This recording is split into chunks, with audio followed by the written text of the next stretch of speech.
नमस्कार. मी भाऊ तोरसेकर. तुम्ही बघत आहात प्रतिपक्ष. मित्रांनो, एक हिंदीतला दोहा किंवा काहीतरी संत वचन मला आठवतं. जिसकी रही भावना जैसी प्रभु मूर्ती न देखी तैसी. याचा अर्थ अधिक स्पष्ट करून सांगायची गरज नाही. ज्याची धारणा जी असते, त्याची भावना जी असते, त्या भावनेतून जेव्हा तो समोरच्या घडामोडींकडे बघतो, समोरच्या दृश्याकडे बघतो, समोरच्या व्यक्तीकडे बघतो, त्याप्रमाणे त्याला त्या व्यक्तीचा अर्थ लागत असतो, त्या घटनेचा अर्थ लागत असतो. एक मूल आपल्या आईकडे बघतं तेव्हा ती त्याची जन्मदाती आई असते. पण त्याचा बाप आईकडे बघतो त्याच महिलेकडे तेव्हा ती त्याची पत्नी असते.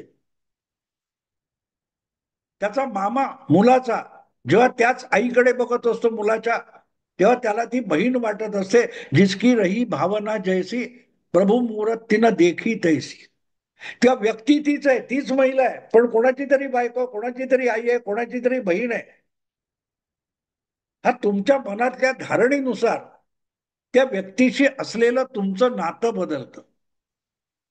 आणि त्यामुळेच तुमच्या मनात जे काय असेल त्यानुसार तुम्ही समोरच्या घडामोडीकडे बघता आणि तसे त्याचे अर्थ लावायला बघता. ती घटना तशीच असते असं बिलकुल नाही. त्यामुळे गेल्या कित्येक दिवसात कशाला, गेल्या काही वर्षामध्ये आपण ज्या बातम्या ऐकतो, त्या बातम्यांच्या इतक्या छटा आपल्या समोर आणल्या जातात की एक जण सांगतो हा सूर्य आहे, आणि दुसरा पत्रकार सांगतो नाही नाही हा तर चंद्र आहे, तिसरा सांगतो हा शनी आहे, चौथा सांगतो हा गुरु आहे. इथपर्यंत एकाच घटनेचे विविधांगी पदर आपल्याला सांगितले जातात. 3 वर्षापूर्वी शिवसेनेमध्ये दोन भाग झाले. मग तुमच्या राष्ट्रवादी काँग्रेसमध्ये फाटाफूट झाली. प्रकरण निवडणूक आयोगाकडे गेलं, सुप्रीम कोर्टाकडे गेलं. तेव्हापासून जी जी काही बातमी, सनसनाटी न्यूज, ब्रेकिंग न्यूज यांचा पाऊस पडला अक्षरशः. तेव्हापासून आजपर्यंत तेव्हापासून आजपर्यंत कमीत कमी 2 वर्ष गेली असतील की एकनाथ शिंदे यांचा गट संपलेला आहे. एकनाथ शिंदे यांना जरी निवडणूक आयोगाकडून निशाणी मिळाली असली तरी ती त्यांच्याकडे राहणार नाही, ती गेली उद्धव ठाकरेंकडे.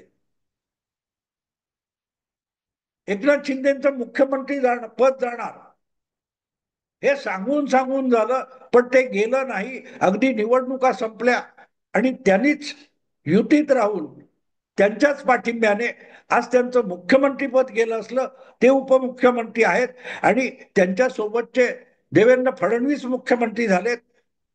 पण कुठल्याही कोर्टाच्या कारवाईने, कुठल्याही कायदेशीर काय त्या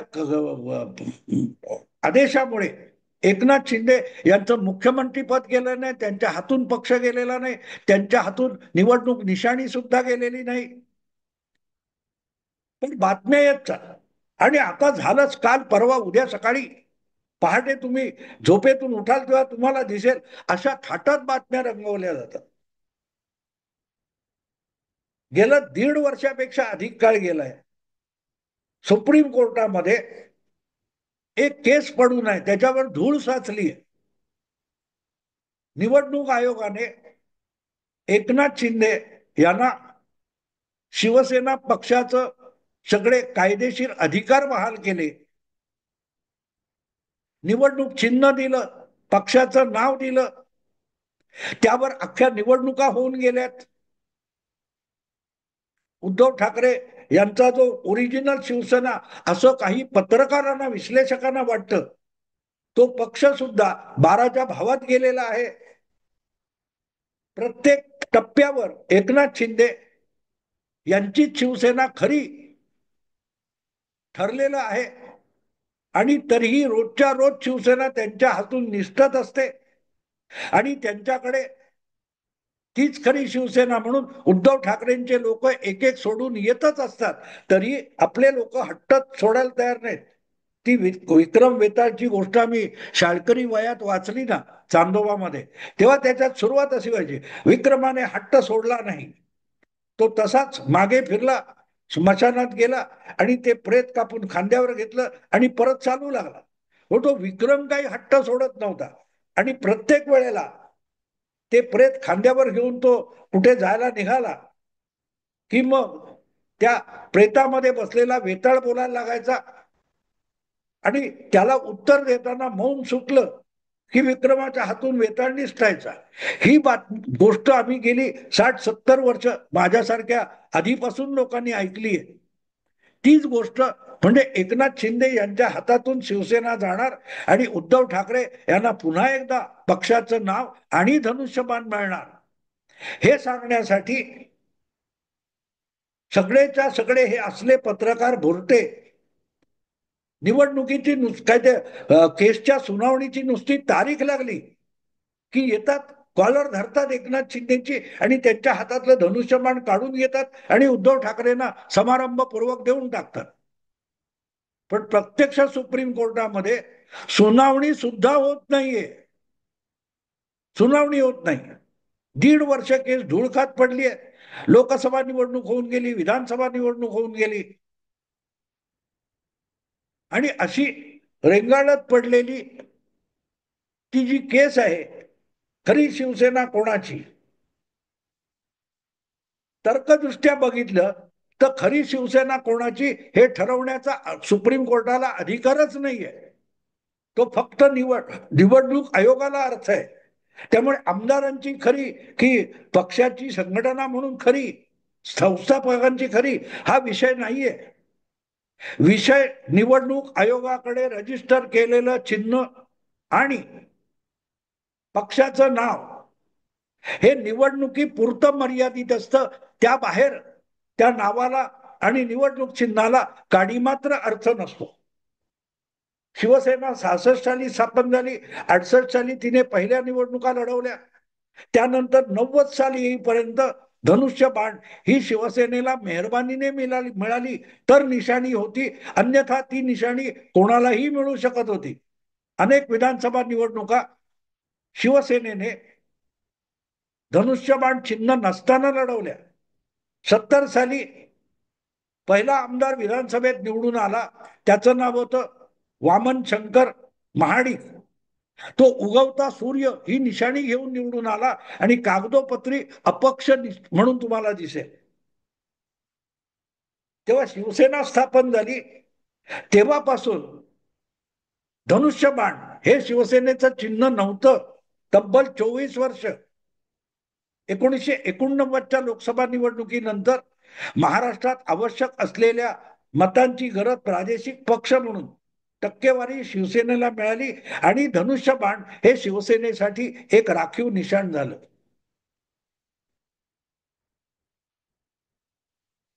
त्यामुळे ते निशाण दिलं कोणी, सुप्रीम कोर्टाने दिलेलं नाही, ते निवडणूक आयोगाने दिलेलं आहे. आणि त्या निशाणीचा उपयोग फक्त निवडणुकीपुरता असतो. त्यामुळे निवडणूक आयोगाला पक्ष कोणी स्थापन केला काय वगैरे याच्याशी कर्तव्य नाही. कोणाचे वडील होते, कोणाचे वडील नव्हते, याच्याशी कर्तव्य नाहीये. अगदी बाळासाहेब हयात होते तेव्हा सुद्धा शिवसेना हे नाव आणि धनुष्यबाणी निशाणी निवडणूक आयोग मान्यता प्राप्त करायला तयार नव्हता, तेव्हा पण सुप्रीम कोर्टात का गेला नाहीत? याचं कारण असं की निवडणूक निशाणी काय असावी हे सुप्रीम कोर्ट ठरवू शकत नाही, ते निवडणूक आयोग ठरवत असतो. आणि म्हणूनच हे आता जे काय चाललंय हे अत्यंत थोटंड आहे, पोरकटपणा आहे. हे मी आज नाही सांगत आहे, गेली 3 वर्ष सांगतोय. पण मी घटना तज्ञ नाही ना, घंटा तज्ञ नाहीये. घंटा तज्ञ दरवेळेला जी काय मूर्ख बरळतात ते सगळ्याच्या सगळं चुकीचं ठरलं तरी परत एकदा घंटा तज्ञ म्हणतात. आणि म्हणून आता 1.5 वर्षानंतर जेव्हा हे सुनावणीला केस येणार, त्याच्यावरची धूळ झटकली जाणार आणि काय मग कपिल सिब्बल यांनी ट्विस्ट केला. काय ट्विस्ट केलं? नंबरच लागणार नव्हता, तरीही आजच्या आज सुनावणी करा म्हणून आटापिटा मेन्शन करून कपिल सिब्बल करत होते, जे उद्धव ठाकरे यांचे वकील आहेत. त्यांना सुप्रीम कोर्टाने झापलेलं आहे. अगदी सुप्रीम कोर्टामध्ये जी काय सुनावणी उद्धव ठाकरे यांच्या रेंगाळलेल्या केसची झाली, पक्षाचं नाव आणि निशाणी, ही केस जर बारकाईने जी काय सुनावणी झाली ती ऐकली, तर सुप्रीम कोर्टाच्या न्यायाधीशांनी उद्धव ठाकरे यांचे वकील यांना झापलेलं आहे. कपिल सिब्बल हे पत्रकार परिषदेत संजय राऊत जशी खुळचट युक्तिवाद करतात, बोलतात, त्यापेक्षा वेगळं बोलत नाहीत, एवढंच जज म्हणाले नाहीत, न्यायाधीश म्हणाले नाहीत. बाकी तुम्ही अत्यंत निरर्थक, खुळचट आणि निराधार बोलताय. हेच ते काय सूर्यकांत नावाचे न्यायमूर्ती आहेत, यांनी कपिल सिब्बल यांना दाखवून दिलं. आणि तुम्ही कधीही आर्ग्युमेंट केलं तरी आजच्या आज तातडीने निवडणुकीपूर्वी या केसची सुनावणी करण्याची अजिबात घाई नाही, गरज नाही, हे त्यांनी सांगून टाकलं. या ट्विस्ट कुठून आला? ढोंगणावर लाथ मारून हाकून लावू का, एवढं बोलले नाही. पण ही सुनावणी करणार नाही हे ठामपणे न्यायालयाने सांगितलं. काय सांगितलं? कपिल सिब्बल नेहमी वडाची साल पिंपळाला लावतात, ते थोडं संजय राऊत पेक्षा सोफेस्टिकेटेड खुळचटपणा करतात. त्यामुळे त्यांनी सांगितलं नाही नाही, आता निवडणुका आहेत, स्थानिक संस्थांच्या, नगरपालिका, महापालिकांच्या निवडणुका आहेत, आणि त्यामध्ये आमच्या पक्षाला आमच्या निवडणुकीवर लढता आलं पाहिजे, आणि म्हणून ताबडतोबीने हा विषय सुनावणीला घ्या, असा मोठा युक्तिवाद त्यांनी केला. तेव्हा कोर्टाने त्यांना साफ सांगितलं की ज्या निवडणुका होणार आहेत त्या स्थानीय संस्थांच्या आहेत, आणि स्थानीय पातळीवर पक्ष म्हणून निवडणुका फारशा लढवल्या जात नाहीत.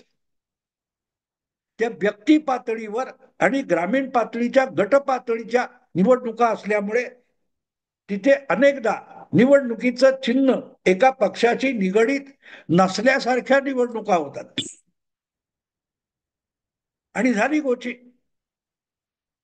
कारण 2-3 दिवस आधी, 4 महिन्याच्या आत महाराष्ट्रातल्या महापालिका, नगरपालिका, स्थानिक संस्थांच्या निवडणुका घ्याव्यात असा आदेश आणि निर्देश सुप्रीम कोर्टानेच दिलेला आहे. त्यामुळे त्या आधारावर लगेच निवडणुका आहेत असा आभास निर्माण करण्याचा प्रयत्न कपिल सिब्बल यांनी केला, आणि तो खुद्द न्यायाधीशांनीच हाणून पाडला की ज्या निवडणुका होऊ घातल्यात त्यामध्ये चिन्हाला कुठलंही महत्व नाही. या निवडणुका सहसा पक्षीय पातळीवर लढवल्या जात नाहीत, स्थानीय पातळीवर, स्थानीय गटबाजीवर आणि स्थानीय आघाड्या बिघाड्यांवर लढवल्या जातात. त्यामुळे तिथे पक्षाच्या निवडणूक चिन्हाला कसलंही महत्व नाही. त्यामुळे एखाद्या नगरपालिकेत, एखाद्या महापालिकेत तुमचा पक्ष जिंकतो किंवा हरतो याच्यावर त्याच्या मान्यतेचा आणि नावाचा, चिन्हाचा अवलंबून राहण्याचं कारण नाही. हे खुद्द न्यायमूर्तीनेच करून काय ते स्पष्ट करून टाकलं. तेव्हा मग कपिल सिब्बल यांची गोची झाली. ते म्हणाले पण ना, आमच्या पक्षाला चिन्ह असलं पाहिजे की नाही, आम्ही निवडणुका लढवायच्या की नाही. ताबडतोब त्याचाही खुलासा खुद्द न्यायाधीशांनीच करून टाकला. काय अडलंय म्हणा, आत्ता तर लोकसभा, विधानसभा निवडणुका झाल्या, तुमच्या पक्षाला निवडणूक आयोगाने एक नाव दिलेलं आहे, शिवसेना उद्धव बाळासाहेब ठाकरे, हे नाव तर दिलेलं आहे ना. तुमच्या पक्षाला निनावी ठेवलंय का? नाही. तुमच्या पक्षाला निवडणूक आयोगाने अधिकृत म्हणून एक नाव दिलेलं आहे, चिन्ह पण दिलेलं आहे, मशाले चिन्ह आहे तुमच्याकडे. तर तुमच्या पक्षाकडे चिन्ह नाही आणि तुमच्या पक्षाकडे नोंदलेलं नाव नाही, हा दावाच कोर्टानेच खोडून टाकला. सरकारी किंवा निवडणूक आयोगाची बाजू सोडूनच द्या, खुद्द न्यायमूर्तींनीच कपिल सिब्बल यांचे सगळे मुद्देच खोडून टाकले. तेव्हा कपिल सिब्बल यांनी ट्विस्ट केलं, कपिल सिब्बलने आणखीन काहीतरी केलं आणि कशी बाजी मारून दाखवली आणि एकनाथ शिंदे अडचणीत आले, असं जे चित्र निर्माण करणारे मूर्ख पत्रकार आहेत ते स्वतःलाही मूर्ख बनवत आहेत आणि त्यांचे श्रोते पत्रकार वाचक कोण असतील त्यांना सुद्धा मूर्ख बनवत आहेत. याचं कारण असं की ही केस आत्ता नव्हे, घाई गर्दीने ऐकण्याचं काहीही कारण नाही. कारण त्यात कोणाचाही फायदा आणि कोणाचाही तोटा या निवडणूक केसच्या निकालावर अवलंबून नाही, हे न्यायालयाने अतिशय स्पष्ट करून टाकलं. आणि तरी जेव्हा चोंबडेपणा करायला उद्धव ठाकरे यांचे वकील कपिल सिब्बल गेले, तेव्हा निवडणूक आयोगाने त्यांना एक गोष्ट साफ सांगून टाकली की कुठच्याही पक्षाला मिळालेलं निवडणूक चिन्ह हे परमनंट नसतं, कधीही परमनंट नसतं, कायम. तो पक्ष असो नसो ते चिन्ह त्याच्याकडेच राहील अशी कुठचीही गॅरंटी देता येत नाही. प्रत्येक निवडणुकीनंतर त्या पक्षाला मिळालेली मत, जनतेची मान्यता याचा एक झाडाझडती घेऊन अकाउंट कडून हिशोब मांडून निवडणूक आयोग त्या त्या पक्षाचं निवडणूक चिन्ह गोठवतो, त्या पक्षाची मान्यता पण रद्द करू शकतो. अगदी आत्ता आत्ताची गोष्ट आहे. कम्युनिस्ट पार्टी ऑफ इंडिया 1952 पासून पहिल्या निवडणुकीपासून ज्या पक्षाला एक राष्ट्रीय पक्ष म्हणून मान्यता होती, त्या पक्षाची मान्यता गेल्या लोकसभा निवडणुकीनंतर गेलेली आहे. शरद पवारांचा पक्ष, राष्ट्रवादी काँग्रेस पक्ष, त्यालाही स्थापनेपासून 24 वर्ष राष्ट्रीय पक्ष म्हणून मान्यता होती. त्यांची मान्यता गेल्या लोकसभा निवडणुकीनंतर गेलेली आहे. का गेली? जर तुम्हाला लिहिलेलं चिन्ह ही तुमची खाजगी मालमत्ता आहे, संस्थापकाची प्रॉपर्टी आहे, असा जो काही भ्रम कपिल सिब्बल आणि उद्धव ठाकरे यांच्या चमच्या पत्रकारांनी निर्माण केलेला आहे, तो किती धादांत खोटा आहे तेच यातून कळतं. कारण खुद्द कोर्टाने सांगितलं की तुम्हाला कुठलंही परमनंट चिन्ह किंवा परमनंट काय म्हणतात ते नाव आणि मान्यता मिळालेली नाहीये. दर 5 वर्षांनी किंवा वेळोवेळी होणाऱ्या निवडणुकांमध्ये मतदार तुम्हाला किती मान्यता देतो, मतदार तुम्हाला किती प्रतिसाद देतो, यावर तुमची मान्यता, तुमच्या पक्षाचं नाव, तुमचं निवडणूक चिन्ह याची मान्यता अवलंबून असते. हाच जी प्राथमिक सुनावणी 2 दिवसापूर्वी झाली त्याचा निष्कर्ष आहे, त्याचा निचोड आहे. पण आपल्याला एकनाथ शिंदे हरताना दाखवायचे आणि उद्धव ठाकरे जिंकताना दाखवायचे, मग काय करायचं? मग कपिल सिब्बल यांना ट्विस्ट डान्स करायला लावायचा. पूर्वीच्या काळात 60-70च्या जमान्यामध्ये शम्मी कपूर, मेहमूद असे जेव्हा लोकप्रिय अभिनेते चित्रपटात होते, त्या काळात एक नृत्य प्रकार सगळ्या चित्रपटात असायचा. त्याला ट्विस्ट म्हणायचे, ट्विस्ट. वो ट्विस्ट करे नावाचं मला वाटते मेहमूदच्या भूत बंगला चित्रपटात गाणंच आहे, वो ट्विस्ट करे.